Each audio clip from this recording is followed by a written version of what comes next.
2024 IPL தொடருடன் ஓய்வு பெற இருக்கும் இந்திய கிரிக்கெட் ஜாம்பவான் தோனி தனது கிரிக்கெட் வாழ்விலேயே இதுவரை செய்யாத ஒரு விஷயத்தை தற்போது செய்து இருக்கிறார். பஞ்சாப் கிங்ஸ் அணிக்கு எதிரான போட்டியில் சென்னை சூப்பர் கிங்ஸ் அணி பேட்டிங் செய்தபோது அவர் 9வது வரிசையில் பேட்டிங் இறங்கினார். அவருடைய T20 கிரிக்கெட் வாழ்வில் இதுவரை 3ஆம் வரிசையில் இருந்து 8ஆம் வரிசை வரை பேட்டிங் செய்துள்ளார். ஆனால் ஓய்வு பெற இருக்கும் நிலையில் தற்போது அவர் 9வது வரிசையில் பேட்டிங் இறங்கி அனைவரையும் வியப்பில் ஆழ்த்தி இருக்கிறார். இதில் சோகம் என்னவென்றால் இந்த போட்டியில் தோனி தான் சந்தித்த முதல் பந்திலேயே டக் அவுட் ஆனார்.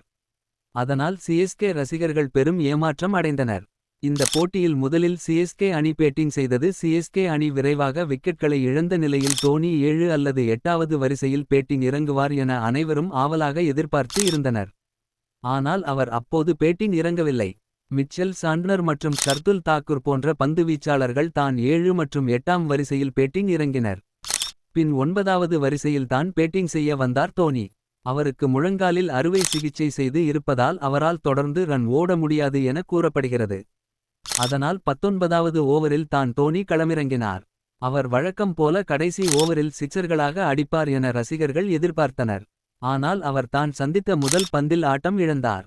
இந்த போட்டியில் சிஎஸ்கே அணி 20 ஓவர்களில் 9 விக்கெட் இழப்பிற்கு 167 ரன்கள் எடுத்தது. அடுத்த பேட்டிங் செய்த பஞ்சாப் கிங்ஸ் அணி விரைவாக விக்கெட்களை இழந்த நிலையில் சேசிங் செய்ய முடியாமல் 20 ஓவர்களில் 139 ரன்கள் மட்டுமே எடுத்தது. சென்னை சூப்பர் கிங்ஸ் அணி 28 ரன்கள் வித்தியாசத்தில் பஞ்சாப் கிங்ஸ் அணியை வீழ்த்தியது. இன்னும் மேலும் அப்டேட்களை தெரிந்து கொள்ள சப்ஸ்கிரைப் பண்ணுங்க.